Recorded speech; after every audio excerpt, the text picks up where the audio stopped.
पुनः वे सातों मृग परम पुण्य क्षेत्र सारदीप में शुभ से भी शुभ जलवासी चक्रवाक योनि को प्राप्त हुए। वे सहचारी धर्म का त्याग करके मुनियों की भांति धर्म नष्ट होकर रहते थे।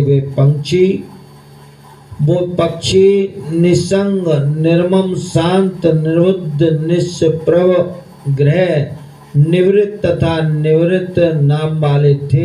वे सभी ब्रह्मचर्य पारायण तथा धर्म निरस्त थे और जाति स्मरण वाले तथा अभय उदय से युक्त। वे सातों पक्षी विकार से रहित हो सर्वदा एक ही स्थान में निवास करते थे।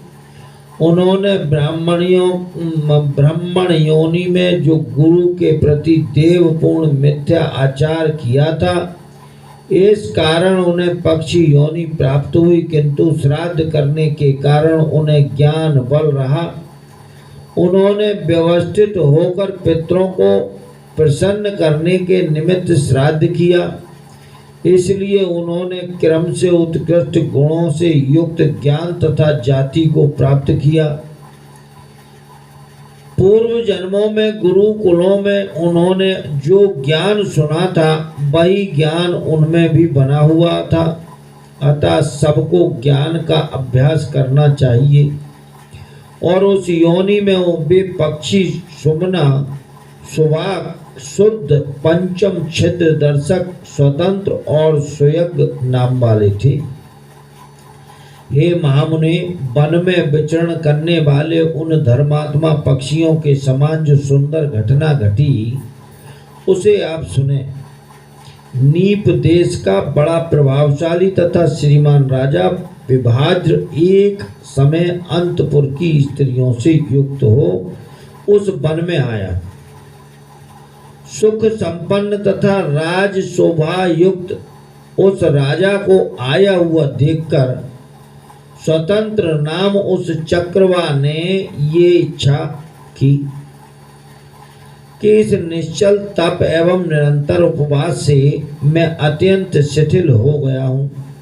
यदि मेरा कुछ पुण्य तप नियम हो तो उसके करने से प्राप्त हुए पूर्ण फल से मैं इसी के सदृश संपूर्ण सौभाग्य का पात्र हो जाऊं।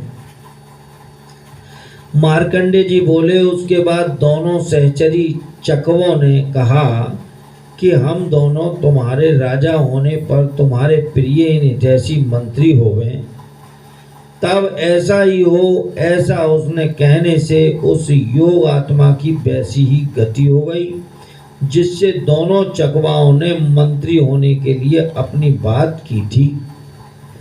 तदुपरांत उन तीनों पक्षियों से चौथा पक्षी सुचबाग कहने लगा, योग धर्म को प्राप्त करके भी ऐसा वर चाह रहे हो।